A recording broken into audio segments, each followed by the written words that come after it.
aoka fianarana n'izany mihitsy tao. Noho izany dia ny fandrombahana tokoa ny fandehanana tany Efesosy tamin'izany,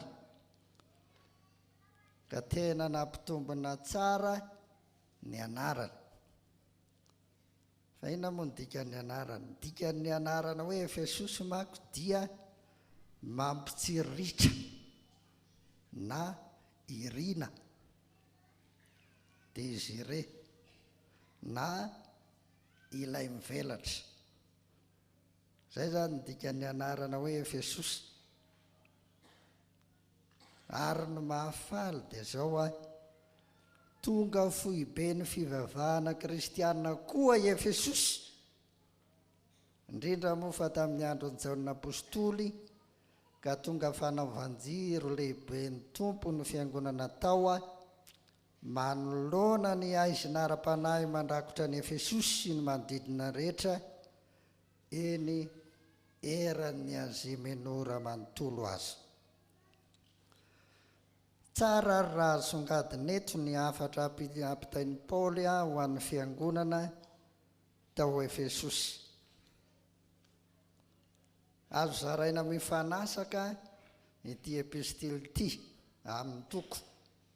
Misy toko enina izy, dia ny toko voalohany hatramin'ny toko fahatelo fizarana voalohany, ary ny toko fahaefatra hatramin'ny fahaenina fizarana faharoa.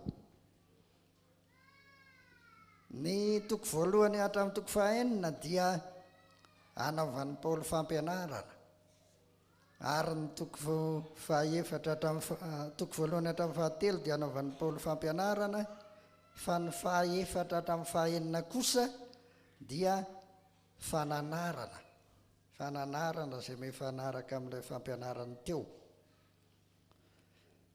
Ny toko voalohany hatramin'ny toko fahatelo io dia ampianaran'i Paoly ny fiangonana ny amin'izay nataon'Andriamanitra ny famonjena zao tontolo izao amin'ny alalan'i Jesosy Kristy.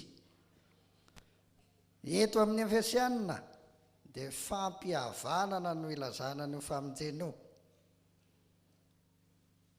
Zay zany, fampihavanana no ilazan'ny Paoly an'io famonjena nataon'i Jesosy io na fanavotana.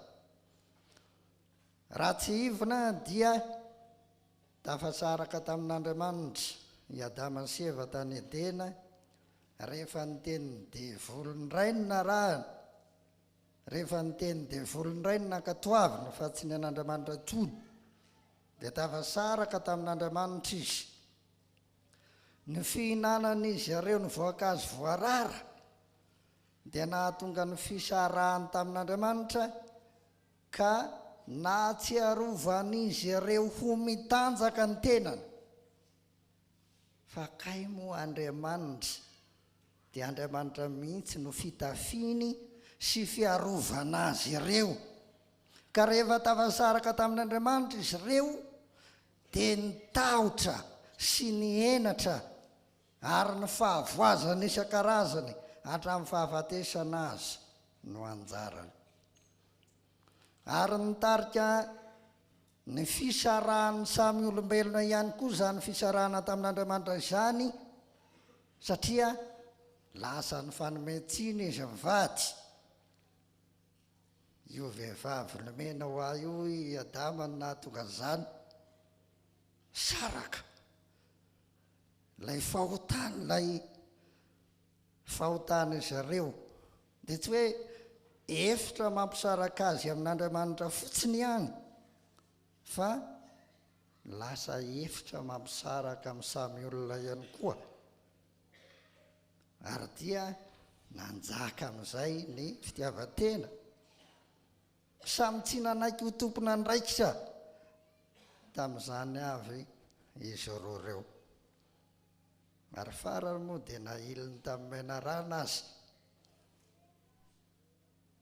nahiliny tamin'ny menarana rehetra.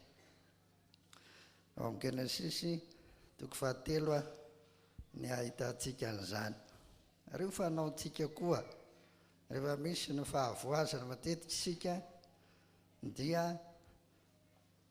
mihevitra fa tsika ny tenana ny hafa ary farana azy hoe devolo ny mahatonga zao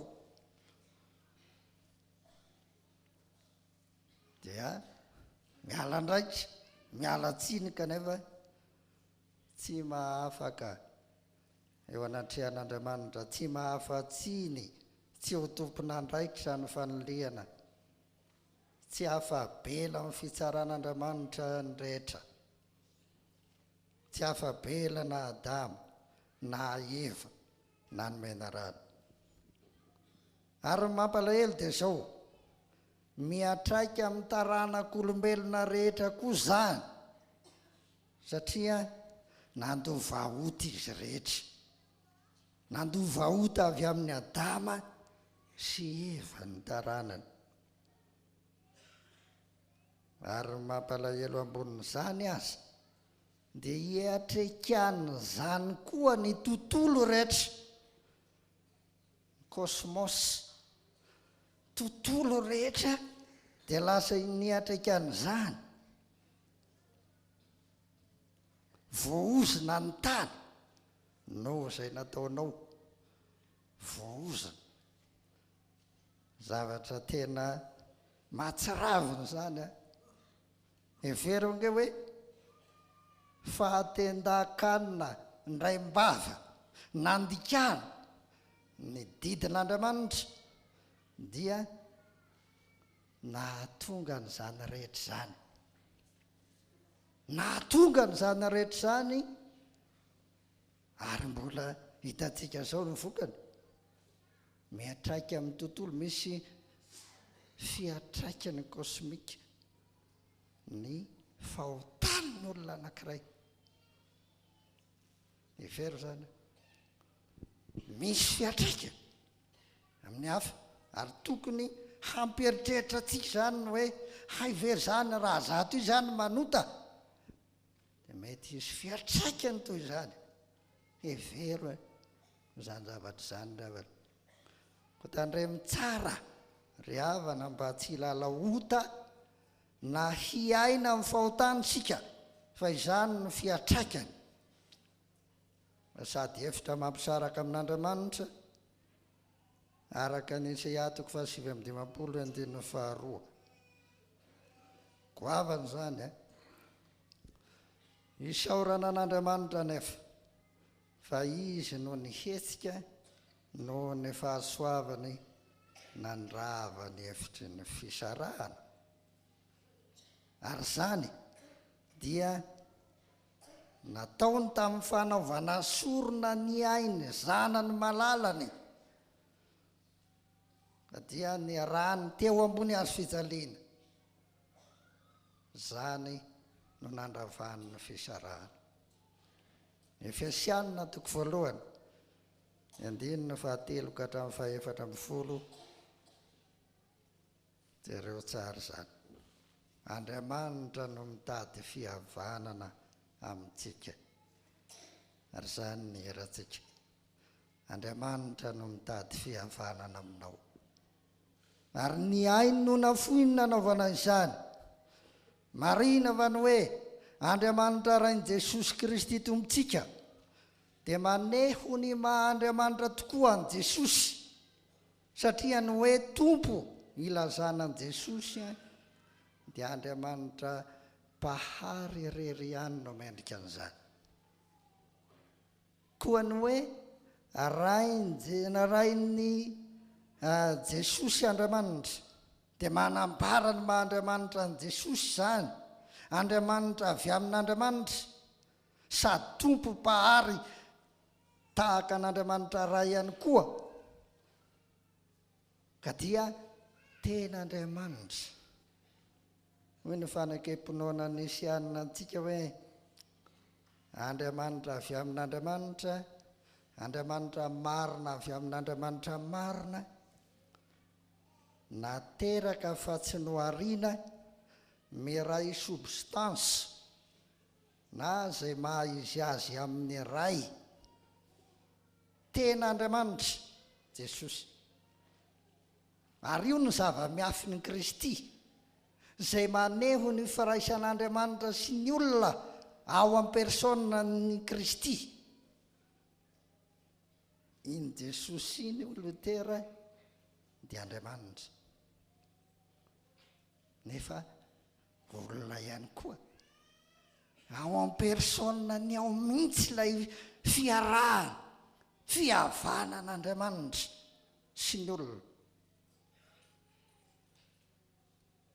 Persona n' Jesosy zany dia efa manambaran'izay fihavanan'Andriamanitra sy ny olona izay.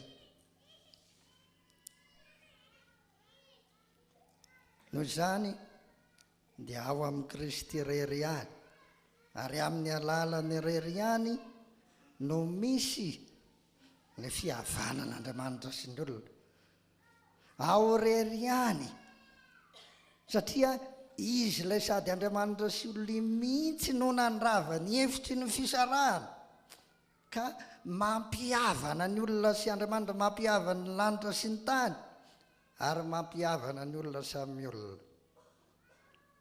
Ao amin'ny Jesosy sy amin'ny alalan'ny irery ihany no misy ny fitahian'Andriamanitra sy ny fanavotany olona, na ny fampihavanany azy, eny hatramin'ny taloha indrindra azy. Io no asehon'ny Paoly ato amin'ny toko 1:7 hatramin'ny 4:10 ovakitsika io, amin'ny anaran'i Jesosy.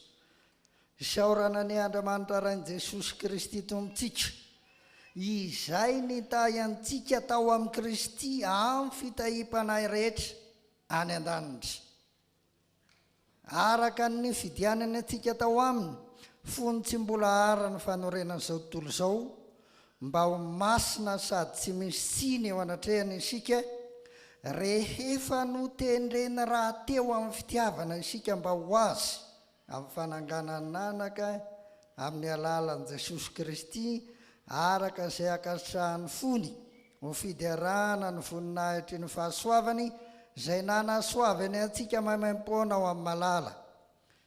Izy no ananantsika fanavotana amin'ny rany, dia ny famelahana ny fahadisoantsika araka ny hareny fahasoavany izay nataony be ho antsika tamin'ny fahendrena sy ny fisainana rehetra, rehefa nampahafantariny ny zava-miafina ny amin'ny sitrapony sika, araka ny safidiny izay nokasain'ny tenany, ahatanteraka ny fitondrana hatao mandra-pahatapitry ny andro voatendry, hanangonany ny zavatra rehetra ho iray ao amin'ny Kristy, na ny any an-danitra na ny aty an-tany, dia ho ao aminy.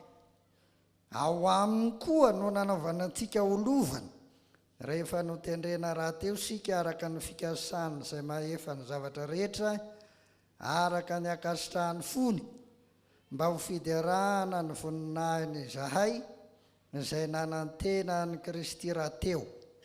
Ao aminy koa ianareo rehefa renareo ny tenin'ny fahamarinana, dia ny filazan'ny tsara famonjenanareo. Eny, ao aminy koa ianareo rehefa nino no nasiana tombo-kase tamin'ny fanahy masina araka ny teny fikasana. Zany fanahy izany no santatry ny lovantsika ho amin'ny fanavotana ny olona izay nalainy ho an'ny tenany ho fiderana ny voninahiny.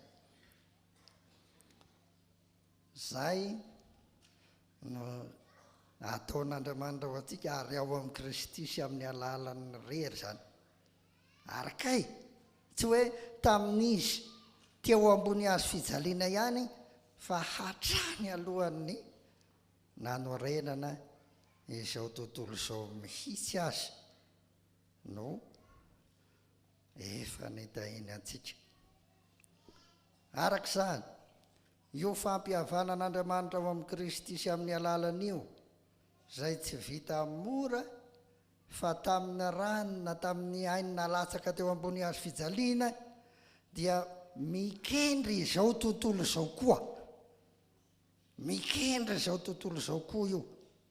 Zany hoe misy fiatraikany amin'ny tontolo ihany koa io. Rehefa mihavana amin'Andriamanitra amin'ny alalan'i Jesosy ndray ny olona, dia izany no fanangonan'Andriamanitra ny zavatra rehetra ao aminy. Isy fiatraikany amin'ny tontolo amin'ny kosmos ihany koa zany. Zava-dehibe zany zay, ary zay koa tokony ho tena bandintsika. Raha mihavana amin'Andriamanitra ianao a, dia tsy hoe ianao sy Andriamanitra ihany no mpihavana, fa tokony isy fiatraikany amin'ny hafa koa ny fihavananao amin'Andriamanitra. Isy fiatraikany amin'ny ankonanao. Zay no anaovan'ny Paoly tamin'ilay lehibe ny fonja ny bebaka hoe mino an' Jesosy ianao dia vonjely ianao sy ny ankonanao. Isy fiatraikany amin'ny ankonanao ny tena finonao, ny fihavananao amin'Andriamanitra, ary ianao no mpitarika ny ankonanao amin'Andriamanitra amin'izany. Hevero zany ry havana, hevero zany. Raha zavaina dia zao zany: raha mino an'i Kristy ny olona dia mihavana amin'Andriamanitra izy, ary hiteraka ny fihavanany amin'ny hafa amin'ny alalan'i Kristy sy ao aminy koa zany. Tsy amin'ny olona ihany, fa amin'ny tontolo iainana rehetra azy. Tonga mpihavana ao amin'i Kristy ny rehetra, ka tsy mifandripaka sy mifamono intsony. Zany angamba ny lahatonga an'ilay mpanakato iray teny hoe aza mamono vono biby valy, amin'ny biby havantsika. Aza mamono vono biby zany fa havantsika reo. Mino aho fa kristianina zany olona zany, na dia tsy tena ara-pilazany tsara aza ilay irany. Koa hevero zany fihavanana sy ny mahampihavana ao amin'i Kristy zany ry kristianina. Tsy mety amin'ny kristianina intsony zany ataon'ny olona hoe sakay kely rano zany. Raha kristianina zao ianao no mbola ataon'ny olona hoe iny dia tena sakay kely rano, tsy mendrika anao intsony zany tompoko, tsy mendrika antsika intsony zany. Fa ny fihavanantsika ao amin'i Kristy marina dia aoka isy fiatraikany amin'ny hafa rehetra. Eny hatramin'ny fahavalo azy, atao fitsapany ny manodidina anao io fihavananao amin'Andriamanitra io, ka ho zava-dehibe ianao eo amin'ny faritra misy anao, ao amin'ny fokontany misy anao ao. Fa misy maka ny olona dia ny hoe za mpivavaka dia le makaty amin'ny toby lehibe dia tena ohatran'ny tena olo-masina, ny ohatran'ny ny olo-masina azy. Saingy eo amin'ny fiarahamonina eo manahoana sakay kely rano. Tandremo, hevero fa mafy tamin'Andriamanitra angeny nanaovan'izany fampihavanana zany. Tena mafy tamin'Andriamanitra ny nanaovany an'io fampihavanana io, fa ny ainy mihitsy no nafony teo ambony hazo fijaliana. Saingy ho azo fijalian'i Kristy io no tonga mariky ny manambatra ampiasaina amin'ny fiainana andavanandro tsika ange mikajy. Iza tsy manao an'io eo amin'ny kajy? Fa iainanao ve zany noho ianao mihavana amin'Andriamanitra? No isika mihavana amin'Andriamanitra. Ny roa rehefa ampiana ray manome firy, manaika izy sa tsy manaika? Manaika. Fa ianao manahoana? Raha misy fahavalo eo amin'ny lohanao, manaiky hihavana ve ianao? Any amin'ny Kristy petraka amin'ny fanontaniana ry havana. Koa iza no tsy manaiky hikambana ao amin'i Kristy ka hanao tsinitsinina ny rahany sanatria? Mihavana tsara hoy ny tenin'Andriamanitra. Fa tonga akohonana iray, tonga mpihavana ny zavatra rehetra ao amin'i Kristy.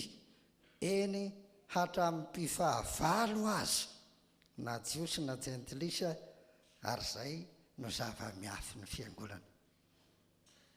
Zay ny zava-miafy ny fiangonana. Ny mpifahavalo teo tonga mpihavana ny jiosy sy ny jentilisa. Iza ny nanam-po hoe ny jiosy sy ny jentilisa mbola tena ho iray zany? Tsy nisy tokony hoeritreretana an'izany fa na ny mandeha amin'ny tany aza faritany tsy atao akory. Jiosy tsy mandeha ny tany jentilisa toy izany koa ny jentilisa. Ny mifampiarahaba tsy atao akory. Ahoana ny eritreretana ny fihavanan'ireo? Nefa rehefa nitoriana ny fihavanan'i Kristy tonga iray ao fiangonana ny jiosy sy ny jentilisa. Tonga mpihavana ny zava-miafy ny fiangonana io.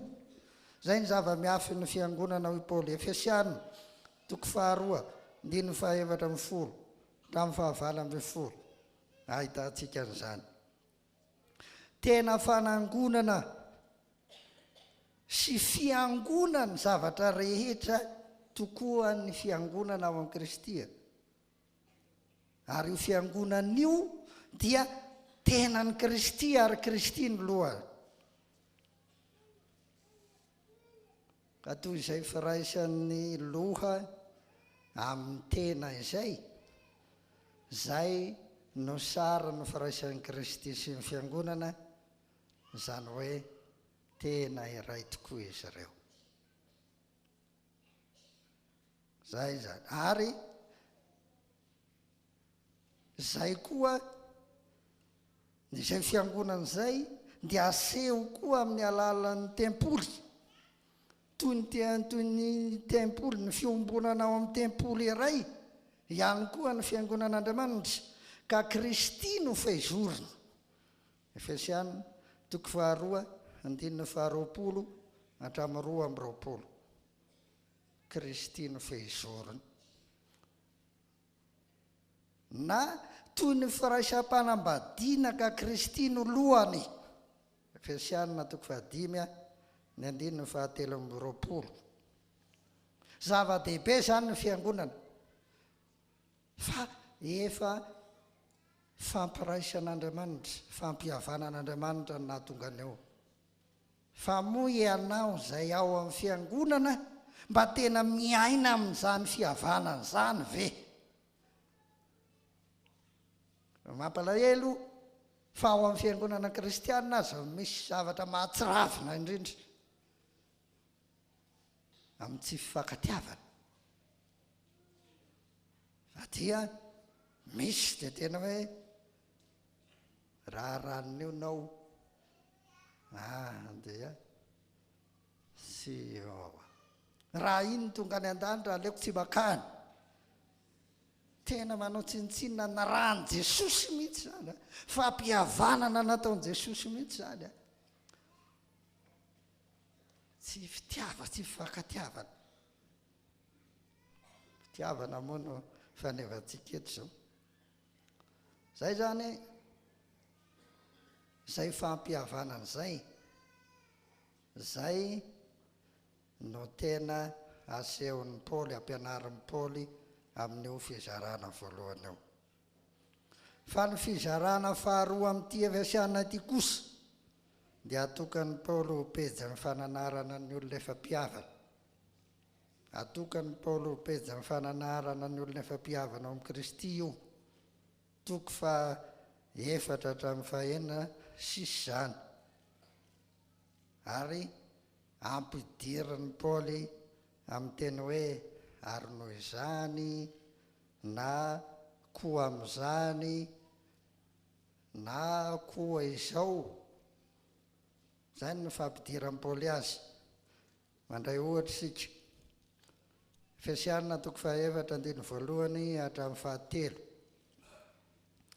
Ary noho izany, zaho mpifatotra noho ny amin'ny tompo dia mangataka aminareo mba handeha mendrika ny fiantsoana izay niantsonanareo amin'ny fanatretena rehetra sy ny fahalemem-panahy, amin'ny faharipo mifandefitra amin'ny fitiavana mazoto mitana ny firaisana avy amin'ny fanahy amin'ny fehim-pihavanana zay efa nampihavanana ka dia tokony azoto tena mitana zany miaina amin'izany amin'ny fehim-pihavanana. Toko fahaefatra andiny fahafito ambin'ny folo koa izao no lazaiko sady ambarako ao amin'ny tompo ny tsy mba handehananareo tsony tahaka ny fandehanana ny jentilisy amin'ny fahafoanany sainy zay le koa amin'izany.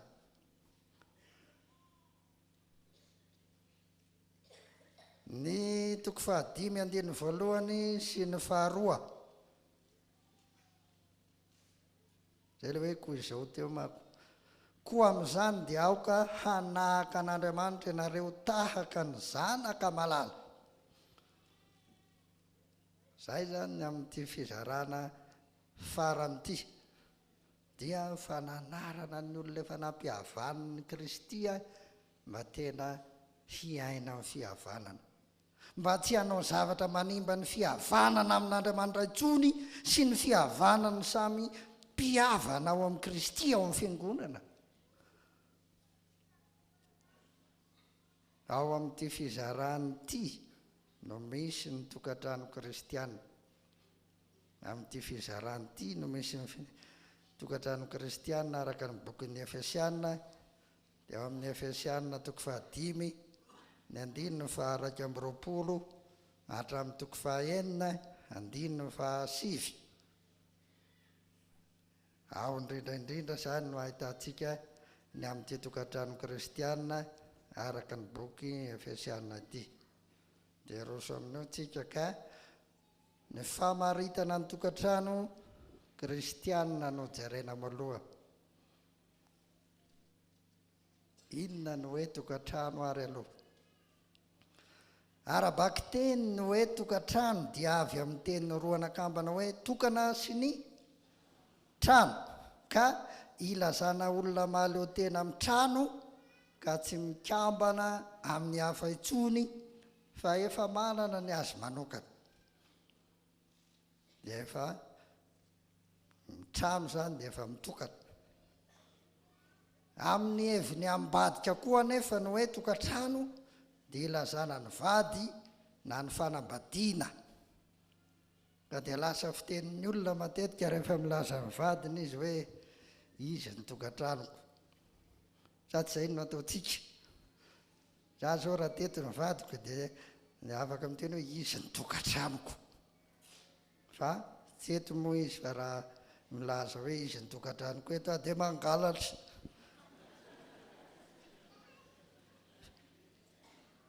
Amin'ny heviny mitatra amin'ny heviny mitatra dia mahafaoka ny ankonana iray manontolo ny atao hoe tokantrano. Ny ankonana iray manontolo zany hoe mahalaza zay rehetra miray trano ao amin'ny fianakaviana iray no hoe tokantrano. Ohatra ireo ankizy zay mbola tsy manambady fa mbola mipetraka amin'ny ray aman-dreniny, ny ataony hoe tokantrano dia inona? Tokantrano ray aman-dreniny ihany. Zay ny tokantrano.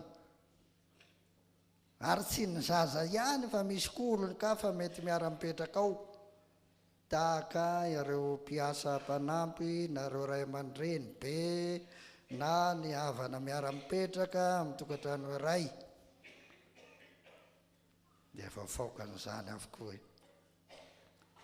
Izy ireo manko dia samy afaka milaza hoe ao amin'ny tokantrano misy anay, zay le tokantrano. Koa raha izany ny dikan'ny tokantrano, inona kosa no hoe tokantrano kristianina ary? Ny tokantrano kristianina dia tokantrano mitovy famaritana amin'ireo voalaza eo ambonireo ihany, saingy miavaka kosa amin'ny maha-kristianina azy. Zany hoe tokantrano misy anisy any Kristy, manana any Kristy, miray amin'ny Kristy sady maneho an'i Kristy. Izay le atao hoe tokantrano kristianina. Ka na olona manokana eo na fanambadiana eo na olona maromaro mitambatra io ka kristianina dia samy voafaokany hoe tokantrano kristianina avokoa ao amin'izay tokantrano misy azy zay. Zay ho resantsika manaraka momba ny amin'ity tokantrano kristianina ity dia ny amin'ny fifampitondran'ny kristianina ao amin'ny tokantranony. Ny fifampitondran'ny kristianina ao an-tokantranony. Koa satria moa ny fanambadiana ny fototry ny tokantrano dia ny fifampitondran'ny mpivady kristianina ao amin'ny fanambadiana kristianina no hambara voalohany. Manaraka izany dia ny fifampitondran'ny zanaka sy ny ray aman-dreny samy kristianina ao an-tokantrano. Ary ny farany dia ny fifampitondran'ny mpanompo sy ny tompo na ny mpiasa sy ny mpampiasa samy kristianina ao an-tokantranony ao. Dia ho jerevantsika ary aloha zao ny fifampitondran'ny mpivady samy kristianina. Tsara ambara mazava nefa mialohan'izany ny hoe mpivady kristianina zany na ny fanambadiana kristianina vao miroso amin'ity fifampitondran'ity isika. Ny mpivady kristianina, ny fanambadiana kristianina dia fanambadiana araka ny tenin'Andriamanitra, araka izay nanorena n'Andriamanitra azy. Izay natao hoe fanambadiana kristianina. Ary izay fanambadiana araka ny tenin'Andriamanitra izay no fanambadiana araka ny Kristy, satria Kristy dia tenin'Andriamanitra tonga nofo. Hita ao amin'ny Genesisy ny nanorenan'Andriamanitra amin'ny fanambadiana sy ny antony. Genesisy 1:7-20 dia azosika vakiana vetivety.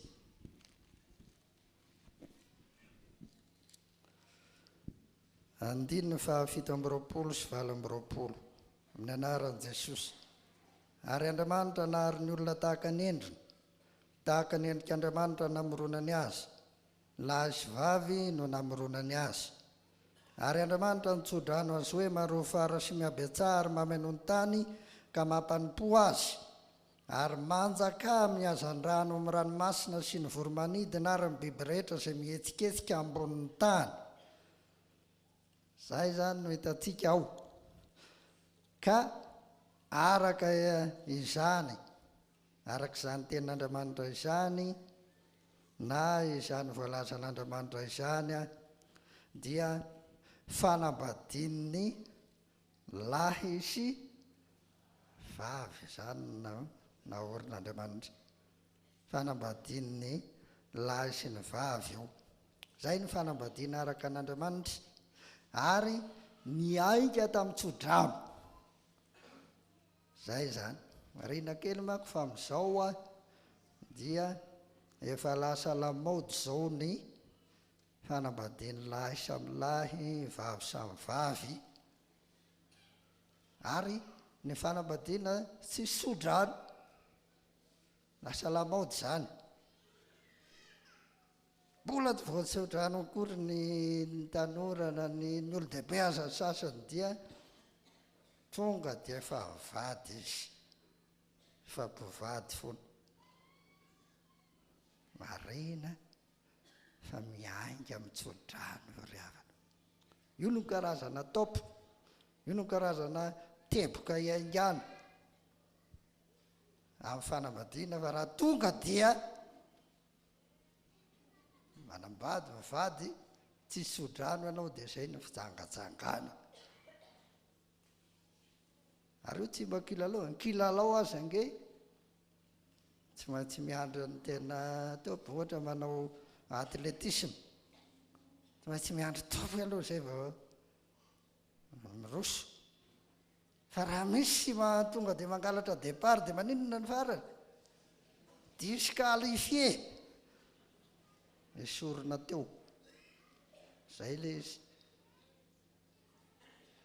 manao baolina ianao tsy maintsy miandry iny sifflet aloha ary zay rehefa manambady miandry iny miandry tsodrano ry havana zay zany tena tsara marina amintsika zay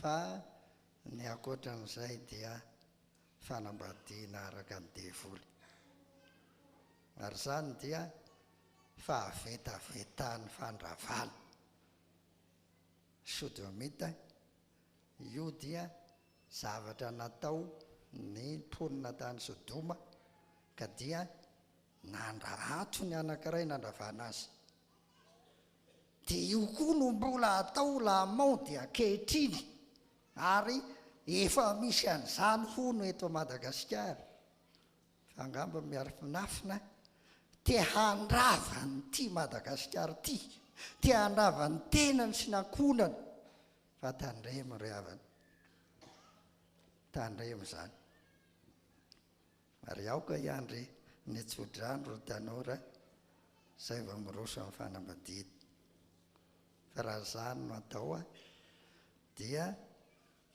tena firaisam-panambadiana masina satria voatokana anatin'ny firaisana ranofy mivady io aza dia masina rehefa voatsodrano tsara araka an'Andriamanitra fa fahavetavetaana sy fahotana raha tsy misy tsodrano fa mariny ten'Andriamanitra amin'ny Genesis zay ampatsiavinao amin'ny Efesiana koa ny fahaleovantenan'ny tokantrano kristiana araka ny modeliny Kristy sy ny fiangonana araka ny modeliny Kristy sy ny fiangonana Kristy hoy Paoliny nandaony rainy tany an-danitra ka nikambana amin'ny vadiny izy amin'ny vadiny fiangonana dia toy izany ny mpivady handaony ray sy ny reniny dia ikambana dia ho nofo ray ihany izy roa tena maneho ny fahaleovantena ny tokantrano zany fa tsy miankinakina amin'ny ray aman-drenitsony na amin'ny olon-kafa fa tena fahaleovantena tsy hoe tsy miraharaha ray aman-drenitsony fa tena mahaleo tena raha tokantrano sy ara-pitantanana mihitsy mba hisorohana ny ady sy ny korotana ka dia tsarovy koa zany ray aman-dreny eo ho atsika izay manan-janaka na efa mana-tokantrano na izay mbola andalana fahaleovantena ny tokantrano hatsao fa zay ny nanaovan'Andriamanitra azy ny ray aman-dreny Hendry sy ny zanaka Hendry dia manaraka ny tenin'Andriamanitra mba tsy isehon'ilay fitenenana hoe rafozandoza sy ina moa vinato sy vanina zay aleo tsy tena miraitranao mba hifankaty tsara to'izay ao nefa mifandramatra ndao ary ho resatika amin'izay ny momba ny fifampitondrany samy kristiana ao an-tokantrano izany ny toko 15 ny andininy 220 dia mahafaoka azy rehetra eo amin'izany fifampitondrany zany toko 15 ny andininy 220 tsinona zany fa ny hoe mifanaiky amin'ny fahatahorana ny Kristy mifanaiky amin'ny fahatahorana any Kristy ny hoe mifanaiky raha fitorina tsara ny teny fototra nakana azy dia manana dika hoe mifanompo ihany koa mifanompo ka azo amboarina toy izao araka izany ny fehezanteny eto raha dika koa hoe mifanompo amin'ny fahatahorana ny Kristy mifanompo amin'ny fahatahorana ny Kristy koa dia io fifanompoana amin'ny fahatahorana ny Kristy na mifahatahorana an'Andriamanitra io no mifehy ny fifampitondrany mino indrindra moa fa ao atokantranony ao, izany hoe tsindriana ny fifanompoana. Ka Kristy n'Andriamanitra no tena banjinina amin'izany sady mandala ny fihavanana ao aminy. Raha itsika ary izao ny amin'ny fifampitondran'ny mpivady kristianina ao an-tokantrano. Ny fifampitondran'ny mpivady kristianina ao an-tokantrano. Ny Efesianina 5:5, ny 2:20 hatramin'ny 3:30 io no maneho izany. Vakiko vetivety amin'ny anaran'i Jesosy. Ianareo vehivavy manakeny vadinareo tahaka ny anakenan'ny Tompo. Fa ny lahy ny lohan'ny vavy dia tahaka ny Kristy koa ny lohan'ny fiangonana, ary izy no mpamonjy ny tena. Fa tahaka ny anakeny fiangonana ny Kristy no anakeny vavy lahy koa amin'ny zavatra rehetra. Ianareo lehilahy, tiavany vadinareo dia tahaka ny tiavan'ny Kristy ny fiangonana, ka nanolorany ny tenany hamonjy azy, mba hamasina azy amin'ny hanadivany azy amin'ny rano fanasana amin'ny teny, mba ho raisiny ho an'ny tenany izany ny fiangonana malaza tsy misy pentipentina na fiketronana na izay toy izany, fa mba ho masina sady tsy misy tsiny izy. Dia tahaka izany koa ny lehilahy tokony ho tian'ny vadiny tahaka ny tenany ihany. Izay tian'ny vadiny dia tian'ny tenany, fa tsy mba nisy olona tsy tian'ny nofony fa mamelona sy mitaiza azy, dia tahaka ny Kristy amin'ny fiangonana. Fa momba ny tenany isika. Ary noho izany lehilahy dia andao ny ray sy ny reny ka iray amin'ny vadiny, ary dia ho nofy iray ihany izy roa. Zava-miafina lehibe izany fa milaza ny amin'ny Kristy sy ny fiangonana aho. Na tsy izany aza, samy tian'ny vadiny tahaka ny tenany ianareo lehilahy rehetra, ary aoka kosa ny vavy hanaja ny lahy. Raha diny tsika maiko perikopy io dia toa manindry ny fanjakazakan'ny lahy amin'ny vavy. Sa tsy izay rehefa dinitsika maika? Kanefa rehefa vatarina tsara izy dia tsy izany velively. Tsy izany velively. Ny 2:30 no fohy be ny fanazavana ny amin'ny fanambadiana kristianina. Io izany no tena fohy be io. Ary dia io ilay voalaza hoe zava-miafina lehibe izany, fa milaza ny amin'ny Kristy sy ny fiangonana.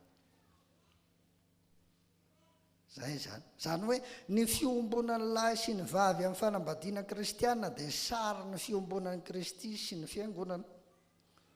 Na raha lazaina amin'ny fomba hafa koa dia izao, ny fiombonan'ny Kristy sy ny fiangonana no modely ny fiombonan'ny lahy sy ny vavy amin'ny fanambadiana kristianina.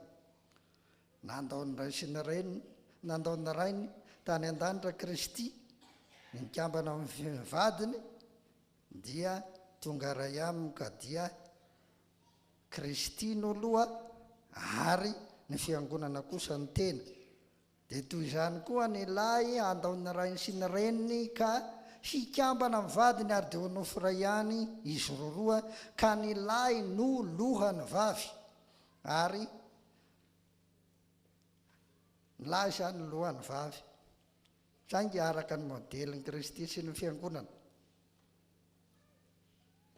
Ka araka ny modeliny Kristy, firaisan'ny Kristy sy ny fiangonana io, ny fikambanan'ny loha sy ny tena dia maneho firaisana tanteraka, ka tsy azo eritreretina mihitsy na oviana na oviana ny fanjakazakan'ny loha amin'ny tenany izay miray aminy. Lohako hoe mikambana amin'ny tenako dia hanjakazaka amin'ny tenako. Tsy azo eritreretina izany. Satria izay manjo ny tenako dia manjo ny lohako koa. Izay manjo ny loha dia manjo ny tenako ihany koa. Tena momba ny Kristy ny fiangonana. Ary dia toy izany koa, tena momba ny lahy ny vavy, ka tsy maneho fanjakazakan'ny lahy amin'ny vavy mihitsy izany araka ny modeliny Kristy sy fiangonana. noho izany ny tenin'andriamanitra tsy mampianatra fanjakazakanylahy amin'ny vavy mihitsy eto, tsy mampianatra n'izany andriamanitra eto ry havana. Zay zany raha milaza hoe ny lahiny no lohan'ny vavy, fa tahaka ny Kristy izay lohan'ny fiangonana izay tenany dia tsy mba manjakazaka amin'ny tenany naovinanaoviana izy fa ny manompo azy aza no ataony. Noho izany ny hoe loha eto dia tsy milaza fiandrianana loatra fa inona? Fanompoana azy, fanompoana. Zay zany. Ka dia loha mpitarika amin'ny fanompoana, zay ny lahy. Loha mpitarika amin'ny fanompoana na fifanompoana izany. Zay no asongadina mba ahafahan'ny vatana na ny ratsambatana rehetra mifanompo ihany koa, dia izy no mitarika. Zay zany tokony ho mazava tsara amintsika. Araka izany dia lohany amin'ny fanompoana no tian'ny tikambara, fa tsy loha hotopoina sy ho andrianina fotsiny ka manjakazaka sanatria. Tahaka ny Kristy lohan'ny fiangonana izay mpamonjy ny fiangonana tenany, izany hoe manao ny fanompoam-pamonjena ny fiangonana tenany amin'ny fanaovany sorona ny ainy, dia izany no modely lahy ihany koa amin'ny vadiny, satria tena tenany izy eo. Fa izay tian'ny vadiny dia tiany tenany, hoy Paoly.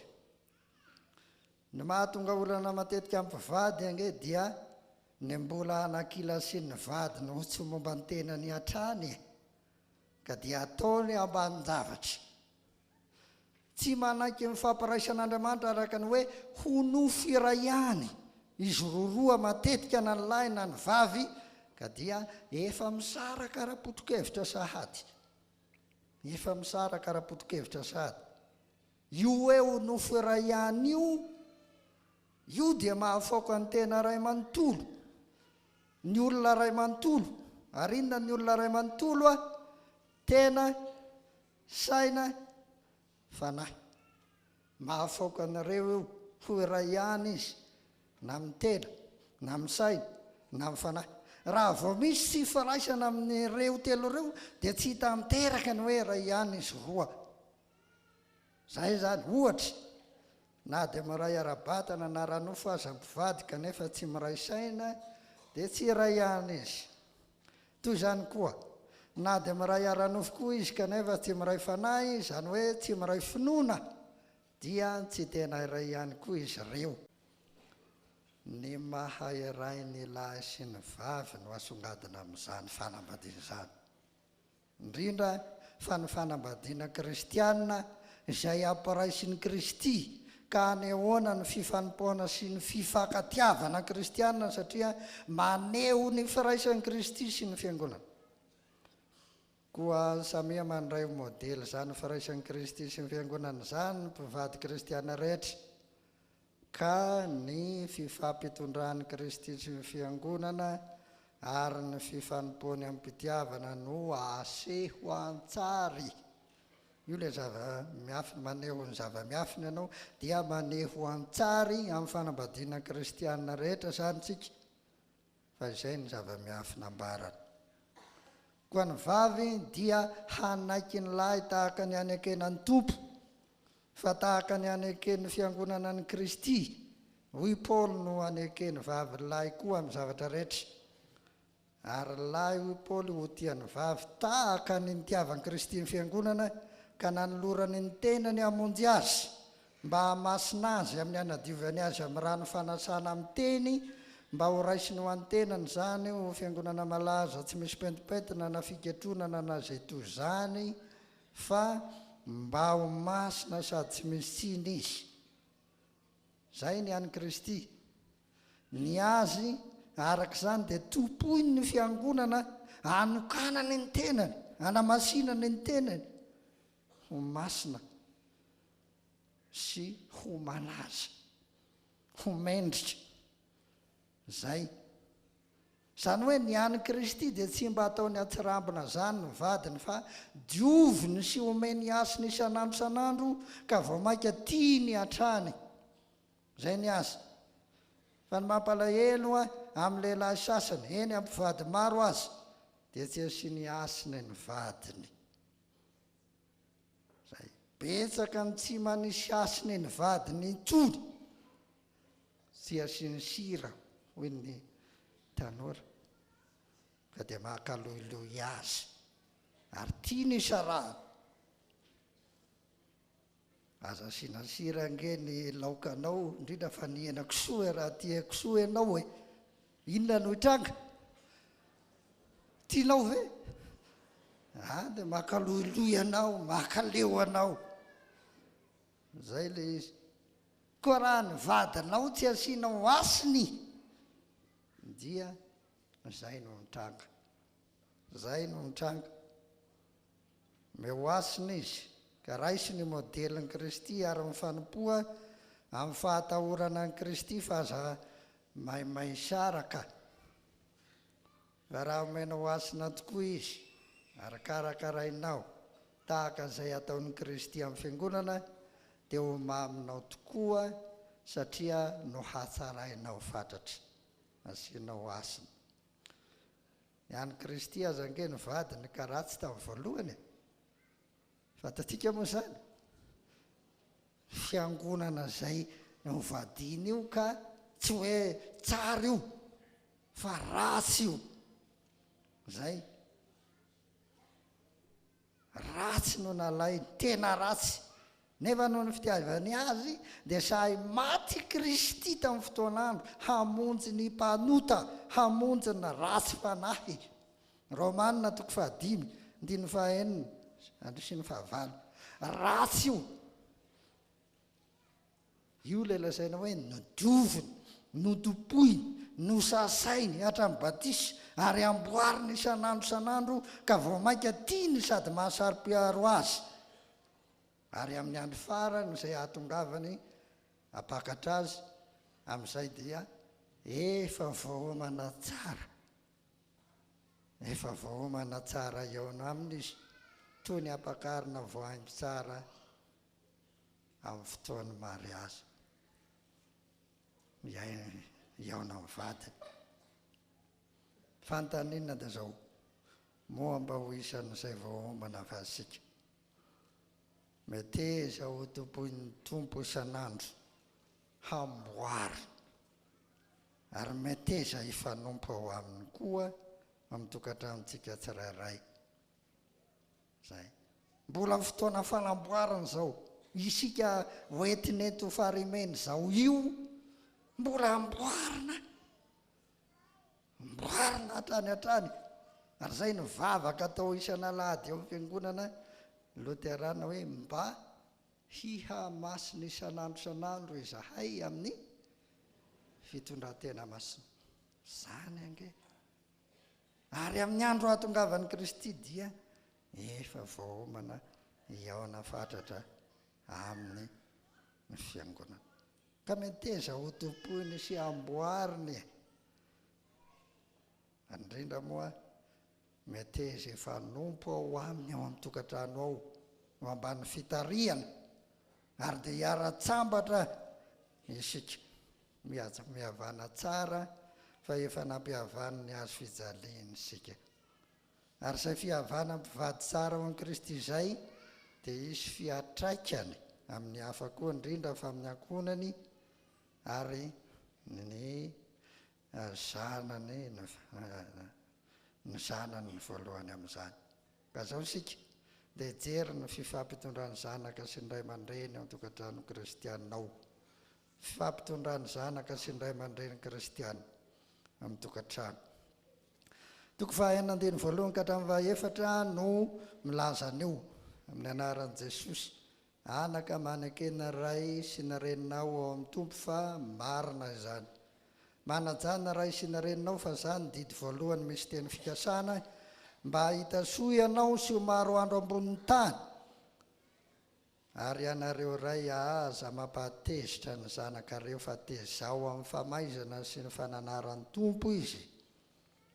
zay ny amin'ny zanaka sy ndray aman-dreny. Anaran'ny Paoly voalohany ny zaza, zanaka hanaja ny ray sy ny reniny araka ny didin'ny tompo.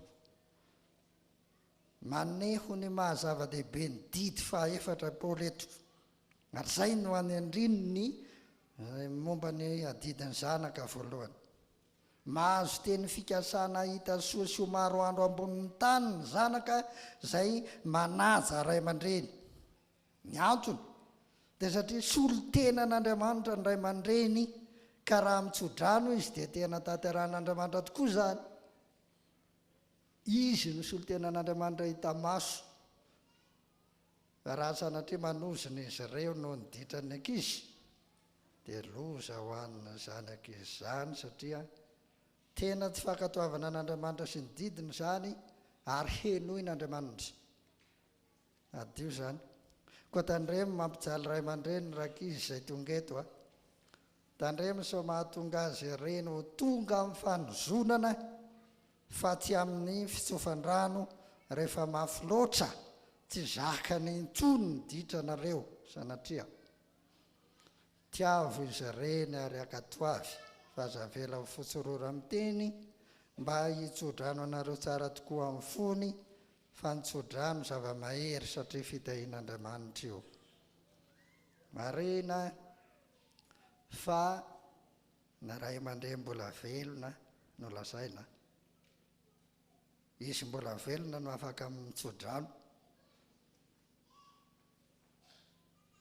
Vasa aloha ny efa-mpandeha amin'ny fasany ireny na miteny ny maty eo mitsodrano azy na ahoana, fa izy mbola velona ry havana, izy no ajao tsara. Zay atao zay apolotra ny tsodranony ao aminao, zay zava-dehibe fitahian'Andriamanitra zay. Fa tsy hoe rehefa maty izy aminao kombo vedy tsy hitsodrano ahy, tsy ho feno fitahiana hitahy ahy, aizay koa no hitahiny maty anao, na ho laninao aby aza farim-panananao, tsisy maty hetsika zany ao. Ary ho antsika ray aman-dreny tsofo rano ny ankizy, tsofo rano ny ankizy fa aza ho zonona. Na dia mafy aza indraindray ny ditra ataon'izy ireny a, fa aleo miaritra ny maharary amin'ny tena mba hahasoa ny taranaka. Aza manozina. Mibebara misy nefa nanozina, fa tsodrano fanarenana. Io ny fitahiana. Tena mibeba amin'Andriamanitra raha mbola velona ry havana. Zava-dehibe ny adiditsika ray aman-dreny io. Doy Paoly amin'ny ray aman-dreny, aza manao izay hampahatezitra ny zanakareo, fa tezao amin'ny famaizana sy ny fananaran'ny tompo izy. Indray mako na matetika ny ray aman-dreny a tsy mijoro tsara ho modely ka dia mandisy fanantenana ny ankizy. Ary zay ilay mampahatezitra azy, zay ilay mampahatezitra, zay lazainy eto. Izy mba tokony ho tena modely tsara indray, izy indray no mampahatezitra.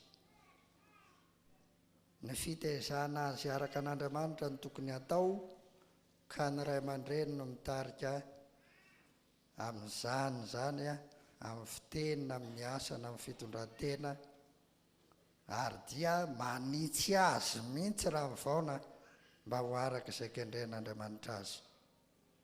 Fa zaro amin'ny lalana tokony aleny zaza hoy ny tenin'Andriamanitra. Fa na rehefa antitra azy izy dia maninona? Tsy ala amin'izany intsony izy. Tsindrin'i Paoly manokana ny andraikitry ny ray amin'izany, amin'ny maha-loam-pianakaviana mpitarika azy. Io ilay mpitarika, satria misy fiatraikany ilay ray aman-dreny loham-pianakaviana. Ary tokony hihevitra mampitarika isika loham-pianakaviana, na ny ray aman-dreny. Zay tsindrina amin'izany a ny fiatraikany finoany ny loham-pianakaviana amin'ny ankohonana. Saingy tsy ny ray ihany zany tokony hanao zany, fa ho koa ny reny. ka itya dia fanatanterahana ny fanekena nataony ray aman-dreny tambatisany zanany fa hanao izay zakany na amin'inona amin'ny fananarana na amin'ny fitondran-tena mba hampaharitra azy ao amin'ny Kristy.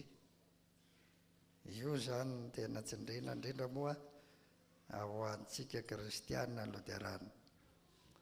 Izay indray ary no voalaza amin'ny fifampitondran'ny zanaka sy ny ray aman-dreny ka dia ny fifanompoana hatrany hatrany sy ny fifanomezam-boninahitra ao amin'ny tompo no asongadina amin'izany. Farany dia ny fifampitondran'ny mpanompo sy ny tompo kristianina ao an-tokantrano. Zay no asian'ny Paoly resaka araka ny Efesianina 5:5 hatramin'ny 7 izay vakitsika vetivety amin'ny anaran'i Jesosy. Ianareo mpanompo maneke ny tomponareo araka ny nofo amin'ny fahatahorana sy ny fangovitana, amin'ny fahatsoran'ny fonareo toy ny fanekenan'i Kristy ihany, tsy amin'ny fanompoana eo maso tahaka ny mpilasitraka amin'olona, fa tahaka ny mpanompon'i Kristy manao izay sitrapon'Andriamanitra amin'ny fo, amin'ny sitrapo manao fanompoana toy ny amin'ny tompo fa tsy amin'ny olona. Satria fantatrareo fa izay soa ataon'ny olona rehetra no raisiny amin'ny tompo na andevo na tsy andevo izy. Ary ianareo tompo manaova toy izany aminy kosa ka atsaharo ny fandrahonana, satria fantatrareo fa ny tompony sady tomponareo koa dia any an-danitra ary tsy misy fizahatavan'olona aminy. Anarina ny mpanompo na ny mpiasa, zay angamba no ilazana azy, hanaiky ny mpampiasa azy na ny tompony zany amin'ny mpangovitana be toy ny fanekenan'ny tompo dia ny tompo Andriamanitra. Taloha tamin'ny andron'ny Paoly dia tena mbola fiainam-panandevozana ka dia nisy ny andevo sy ny tompo. Fa amin'izao dia tokony tsy ho tenenina intsony zany hoe andevo sy tompo zany, fa ny hoe mpanampiasa sy ny mpampiasa. Zany hoe haneo ny fifanompoana na ny fanompoana an'Andriamanitra indrindraindrindra amin'ny fanompoan'ny mpampiasa azy ny mpiasa. Zay zany no adidin'ny mpiasa ka dia ho amin'ny fo tokoa zay no anaovana izany, fa tsy fanompoana imaso fotsiny tahaka ny mpilasitraka amin'olona hoy Paoly, fa tahaka ny mpanompon'i Kristy manao izay sitrapon'Andriamanitra amin'ny fo. Zay no tokony atao. Betsaka nefa ny olona manao ny raharan'olona hafa no tsy manao zany, fa ny fitiavan-tenany no ampanjakainy ary ny kendreny dia izay hahavoa ilay olona iasany hatrany. Zay foana ny saika misy. Eo mason'ilay mpampiasa azy izy dia tena mahafatra-po tokoa, fa raha vao midifotra fotsiny zany ilay mpampiasa dia mijanona izy na manao ala safay. Mety misy tratrany zany ange amintsika eto. Ary na dia efa mbatohanana tsara ary sakafo azy izy dia tsy raharahany zany fa ny azy ny ahavoa ihany. Zay ny azy. Tsy ao an-tsainy ilay fifanompoana amin'ny fahatahorana an'Andriamanitra. Tsy mieritreritra zany hoe manao fanompoana an'Andriamanitra aho, manompo an'ity olona ity satria tena miaraka amin'Andriamanitra ihany izy amin'ny mahampihavana amin'ny Kristy.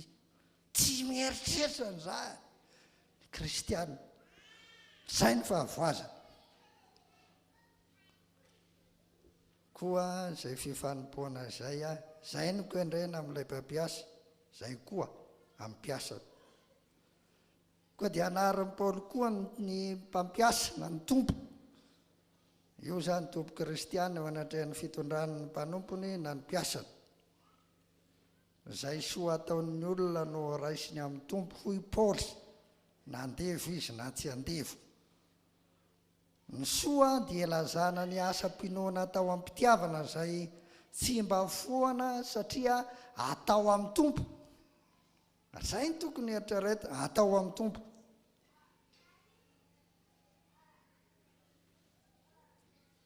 Sika manko rehefa hoe hanompo an'Andriamanitra dia le hoe makaty am-piangonana dia manao akanjo tsara, dia manao fitiatsika maotomaotina, dia mba mitandrina tsara amin'ny fitenenana, dia miterana Andriamanitra ohatran'ny anjely. Ohatran'izay ny tena ataontsika. Fa rehefa mivoaka amin'ny fiangonana ka miasa ao amin'ny olona anankiray tsy mieritreritra an'izany. Hany dia betsaka ny mieritreritra hoe raha mba izao ato am-piangonana eto faharimena izao tonga ny tompo dia mba vovojy aho. Fa rehefa mivoaka teto a dia tsy mba mino izy fa vovony, satria tsy manompo any tompo amin'izany izy. Ny fiainana andavanandro tompoko dia tokony ho fanompoana ny tompo a. Ary zay ny tokony ho eritreretintsika. Zay zany, zany hoe a mifanompo fa samy mpirahalahy ny mpiasa sy ny mpampiasa. Mpirahalahy ao amin'ny Kristy efa natambatra ho ray eo aminy, koa na ny mpampiasa aza dia hanompo ny mpiasany, hanasoa azy toy izay hanompoana ny tompo, fa tsy izay hahavoa azy. Dia matetika koa ny mpampiasa dia izay ny hahakely ny omena n'ilay mpiasany ihany koa no ataony. Ka na dia mba miasa be tena mba fofotra aza dia tsy ahoana izany fa ny hahavoa ihany. Fahadisoana koa izany ny ravana. Raha tonga tapoka ny tompo amin'izany a dia mba ahoana ianao. Fa toy ny hanompoana ny tompo no tokony hifanompoana. Zay. Ary dia tahaka ny hanompoan'i Jesosy ny mpanompo no tokony hanompoan'ny mpampiasa ny mpiasany koa azy. Jesosy na dia tompo aza dia nanompo ny mpanompony, nanasa ny tongotry ny mpianana, ary dia namela fianarana ho antsika rehetra araka ny Jaona 4:12. Io koa Paoly amin'ny Romanina 12:12 hoe fakatiava toy ny fifakatiavan'ny mpirahalahy, ary mitaria lalana amin'inona? Fifanomezam-boninahitra. Mitaria lalana amin'ny fifanomezam-boninahitra. Kristianina dia mpirahalahy ao amin'ny Kristy tokoa, nafahana mba hifanompo aminy, ary hifanompo amin'ny fitiavana. Araka ny Galatiana 5:5-7, satria efa natsoina ho amin'ny fahafahana ka dia mifanompo amin'ny fitiavana. Ka amin'izany rehetra zany dia Andriamanitra ny banjinina. Andriamanitra izy ny banjinina. Koa ny andevy sy ny tompo kristiana na mpiasa sy ny mpampiasa ary dia tsy tokony fanandevy zany tsony na hanaraka ny fomba jentilisa efa nilaozana fa efa iray ao amin'ny Kristy, satria ao amin'ny Kristy dia tsy misy fanavahana ho andevy sy tsy andevy zany tsony, ary tsy misy fanavahana ho lahy sy vavy tsony, koa dia mifanompo. Raha tsorina dia fifanompoana tao amin'ny fifakatiavana, maneho ny firaisana amin'ny Kristy no asongadina amin'izany. Famotinana. Zava-dehibe tokoa ny fampihavanana nataon'Andriamanitra tamin'ny alalan'i Kristy, fa ny rany na ny ainy mihitsy no nanatanterahana izany, ka dia tonga mpihavana ao amin'ny Kristy ny kristiana rehetra, ary tonga mpirahalahy. Eny tonga konana iray na tonga tokantrano iray ao amin'ny Kristy ny mino, ka ny fifanompoana amin'ny mpitiavana ny tokony ataony amin'ny fifampitondrana ao an-tokantrano ao. na ho an'ny mpivady zany vady kristiana na ny zanaka sy na ray aman-dreny kristiana zany na ho an'ny mpanompo sy ny tompo kristiana izany ka dia Kristy ny modely.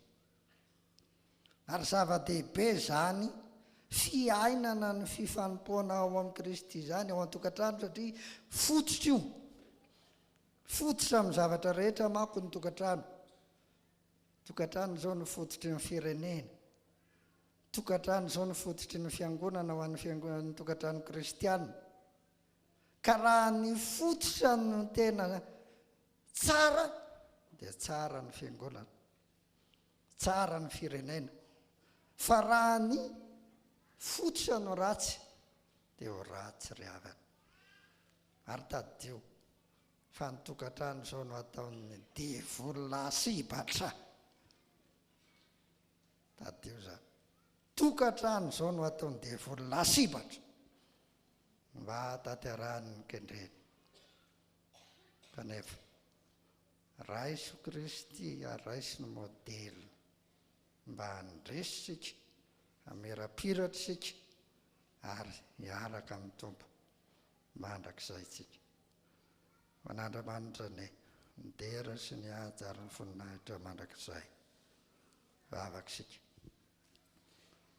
Saotranao indrindra izay Andriamanitra, fa akohonana ao aminao tokoa izahay, mpirahalahy aminao izahay, ary dia aoka mba hifankatia sy hifanompo. Fa na izahay eto amin'ny tobinao azany mety hitanao fa tsy mifankatia, tsy mifanompo nefa moa mbola fanamboarana izao. Ary mety misy mpivady kristiana aza eto angamba, ianao mahalala, mety tsy mifankatia, amboary tompo. Ary aoka tena ataonao mpandresy miaraka aminao izay, dia ho voninahitra ao ny fiainana rehetra. Amin'ny anaranao Jesosy. Amen.